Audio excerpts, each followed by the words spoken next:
আপনাদের মনে আছে ভবানীপুরে রিটার্নিং অফিসার হিসেবে কাজ করেছিলেন একজন আধিকারিক, যার নাম হচ্ছে সুরজিৎ রায়। নন্দীগ্রামের বিডিও এবং তিনি শুভেন্দু অধিকারী ঘনিষ্ঠ বিডিও, এরকম কথা একটা সামনে উঠে এসেছিল। এবার ভবানীপুরে তিনি রিটার্নিং অফিসার হওয়ার পরেই তৃণমূল কংগ্রেস এই নিয়ে আপত্তি তুলতে শুরু করে দেয়, চিঠিফিটি লেখা শুরু করে দেয়। নির্বাচন কমিশনের কাছে, মুখ্য নির্বাচনী আধিকারিকের কাছে চিঠি পাঠিয়েছিল এই নিয়ে যে এনাকে এখানে রিটার্নিং অফিসার করা যাবে না। কিন্তু তাতে লাভের লাভ কিছুই হয়নি। সুরজিৎ রায় সেখানে রিটার্নিং অফিসার হিসেবে কাজ করেছেন ভবানীপুরে। এবার ভোট মিটতে দেখা যাচ্ছে যে ভবানীপুরে রিটার্নিং অফিসার হিসেবে কাজ করেছেন যে সুরজিৎ রায়, তাকে কিন্তু চিফ মিনিস্টারের যে দপ্তর সেই দপ্তরে নিয়ে আসা হয়েছে, সেই দপ্তরে তার বদলি হয়ে গেছে।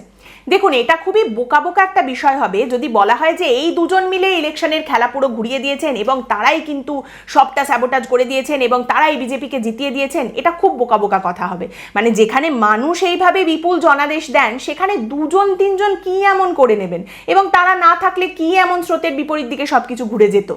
কিন্তু বিষয়টা হচ্ছে, খেলা জেতার পর যদি দেখা যায় যে আম্পায়ার যে দল জিতেছে সেই দলের ভেতরে ঢুকে পড়েছেন এবং তাকে সরকারের মধ্যে একদম ওতপ্রোতভাবে জড়িয়ে নেওয়া হয়েছে, তাদের বড় বড় পদ দেওয়া হয়েছে, তখন কিন্তু এই কিছু খটকার বা চোখে লাগার মতো বিষয় তৈরি হয়, বা এই বিরোধীদের একটা বলার মতো জায়গা তৈরি হয়ে যায়, তাদের একটা সুযোগ হয়ে যায় যে এই জন্যেই তো আমরা বলেছিলাম যে খেলার সময় আমাদের সব কথায় আম্পায়ার এই জন্যেই না বলেছে আর ওদের সব কথায় আম্পায়ার এই জন্যেই হ্যাঁ বলেছে, যাতে পরে গিয়ে আম্পায়ার ওদের দলের ভেতরে ঢুকে এরকম একটা বড় জায়গায় বসতে পারে।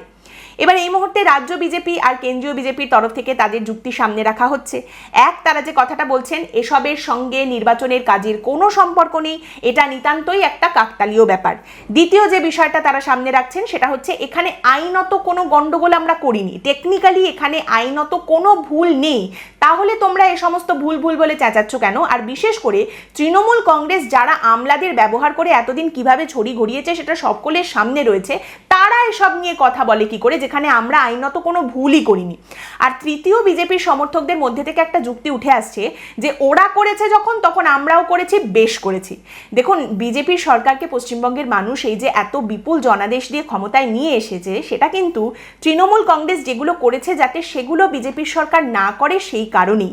এবং তারই সঙ্গে পশ্চিমবঙ্গের মুখ্যমন্ত্রী বর্তমানে সরকার গঠন হওয়ার পর থেকে এমন কিছু পদক্ষেপ, এমন কিছু সিদ্ধান্তের কথা সামনে রাখছেন যার মাধ্যমে কিন্তু এটা খুব স্পষ্ট যে মুখ্যমন্ত্রী এটা বুঝিয়ে দিতে চাইছেন মানুষকে যে আগের সরকারের সঙ্গে এই সরকারের পার্থক্যটা ঠিক কোথায়, কোথায় এই সরকার আলাদা, কোথায় এই সরকার আগের সরকারের কাজগুলো রিপিট করছে না। কাজেই সেখানে দাঁড়িয়ে আমার ধারণা এই যুক্তিটা যে ওরা করেছে তাই আমরাও করেছি, বেশ করেছি, তোদের কি বলার আছে, এটাই আশা করি আপনারা যাবেন না।